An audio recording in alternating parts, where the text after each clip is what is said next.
హైదరాబాద్లో ఉన్న ఈ మాన్సూన్ సీజన్కి ఇలాంటి ఒక టమాటో బాత్ పడితే సెట్ అసలు. సో దీనికోసం అయితే ముందుగా రైస్ని సోక్ చేసుకున్నా అండ్ తర్వాత కుక్కర్ పెట్టి దాంట్లో కొద్దిగా గీ అలాగే ఆయిల్ కూడా వేసుకున్నాము.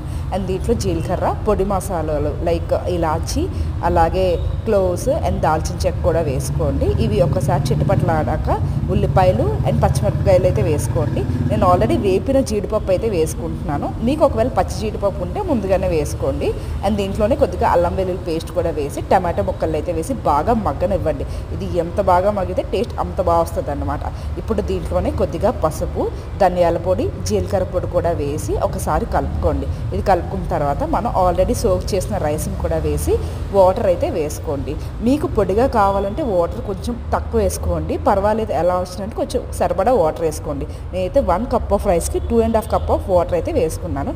అండ్ లాస్ట్లో ఇదే టిప్ అండి, దీంట్లో బిర్యానీ ఆకు కాకుండా బిర్యానీ ఆకు పొడి వేసి అండ్ కొత్తిమీర జల్లి కుక్కర్ పెట్టేయడం.